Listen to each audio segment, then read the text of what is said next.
can't believe this. It's a yarn that's hit the UK Telegraph just in the last 24 hours.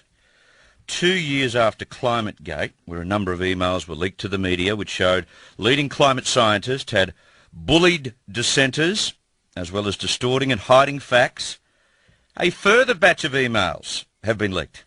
And like last time, they show scientists at the heart of the man-made global warming industry in a most unflattering light. Now this time it involves scientists including Michael Mann, Phil Jones, Ben Santa, Tom Wigley, Kevin Trenbeth and Keith Briffer. Now the UK Telegraph says it has a series of email exchanges between these people, deliberately exaggerating the extent of anthropogenic global warming, while privately admitting to one another that the evidence is nowhere near as strong as they'd like it to be. In other words, let's exaggerate because the cold hard facts just don't stack up. So this isn't science, this is some kind of social, political, green campaign. And the telly has printed some of the highlights from around 220,000 emails circulated within this group. They include the following. There's an email from a scientist concerned that facts were being distorted in a report. Quote, observations do not show rising temperatures throughout the tropical troposphere unless you accept one single study and approach and discount a wealth of others. This is just downright dangerous. We need to communicate the uncertainty and be honest. Phil, hopefully we can find time to discuss these further if necessary, unquote. Then there's this comment from another scientist, quote, I also think the science is being manipulated to put a political spin on it, which for all our sakes might not be too clever in the long run, unquote. You mean it could leak out? Well, it has. And this from a leading climate scientist concerned about the spin being profited by the IPCC, quote, it seems that a few people have a very strong say, and no matter how much talking goes on beforehand, the big decisions are made at the 11th hour by a select core group, unquote. Another scientist emailed this, quote, Mike, the figure you sent is very deceptive. There have been a number of dishonest presentations of model results by individual authors and by the IPCC, unquote. Then another scientist is proposing tricks to sell the climate change mantra, quote, the trick may be to decide on the main message and use that to guide what's included and what is left out, unquote. Or this from yet another scientist, quote, I can't overstate the huge amount of political interest in the project as a message that the government can give on climate change to help them tell their story. They want the story to be a very strong one and don't want to be made to look foolish, unquote. There was this regarding how to help the CSIRO, quote, we support the idea of looking at the implications of climate change for what he termed global icons. One of these suggested icons was the Great Barrier Reef. It also became apparent that there was always a local reason for the destruction, cyclones, starfish, fertilisers. Such a project to promote long-term climate change could do a lot to raise awareness of threats to the reef, unquote. And how's this? This is a doozy. I agree with Nick that climate change might be a better labelling than global warming, unquote. So the bottom line is, and there are 250-odd emails here, scientists know this is a political con, and it's driving a wedge between climate researchers as well. What's emerging is that some scientists genuinely just want the facts to be told, while there's this powerful inner circle trying to spin the truth for their own green political reasons. And this comes on the back, of course, as we've discussed on the program only this week, of the latest IPCC report being leaked to the BBC last week. Despite the report using a hell of a lot of non-scientific, meaningless mumbo-jumbo, terms like low confidence of natural disasters increasing, it did at least establish something very critical. The facts are not necessarily supporting the models. This IPCC report is full of escape clauses, and it's a reason why Durden is doomed to failure next week. And we spoke to Professor Ian Plimer about this last Monday. Greg Combay and his 40 bureaucrats are about to waste yet more taxpayers' money to try and justify a meaningless carbon dioxide tax that's about to strangle the Australian economy. And strangle it will. Because this is my final bit of revelation to you. From a UBS report, it has just looked at the situation in Europe, saying the carbon price will collapse and 210 billion euros will have been wasted by hapless consumers forced to pay the carbon tax. 210 billion euros of waste. Since June, the cost of carbon credits have slumped 40%. More, there's such an oversupply of credits, there's enough to satisfy Europe until 2025. Everyone got onto the rort and the bubble has burst, leaving consumers out of pocket and no difference in emissions. This is what the report has found, the UBS report. You look it up. It's as rich as it gets. Shadow Federal Environment Minister Greg Hunt joins me on the line right now. Greg, good afternoon. G'day.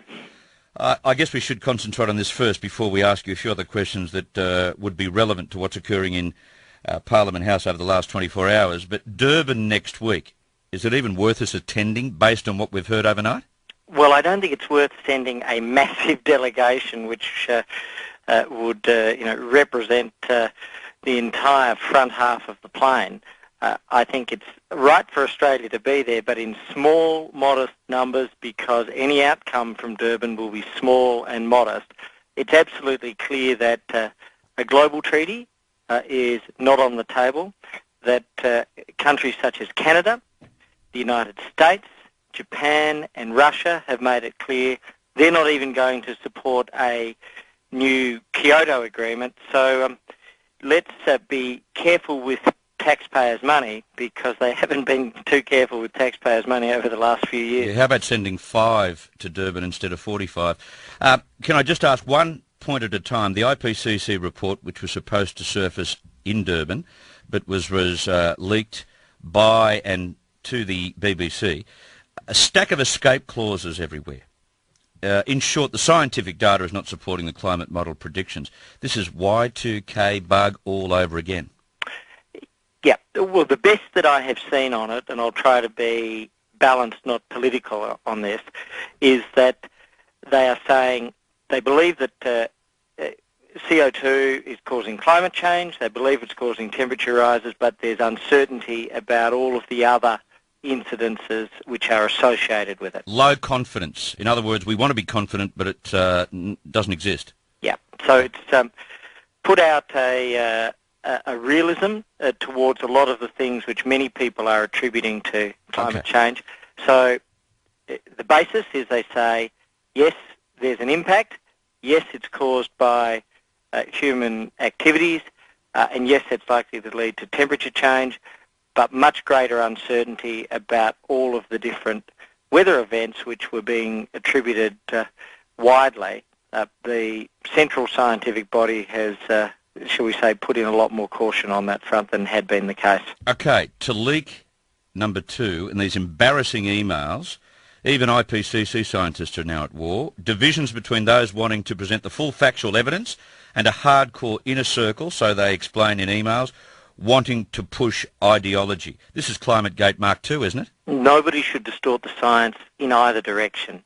And if anybody is providing evidence that there has been distortion in either direction, that should be investigated by an independent body. It should simply, flatly, absolutely be investigated by an independent body if there's distortion of the science in either direction for political reasons. Okay, revelation number 3, a new UBS report. It says the European experience has just made people hundreds of billions of dollars poorer while emissions have not changed. Gee, it would have been handy to know about this report about 3 weeks ago. This is absolutely devastating for the government.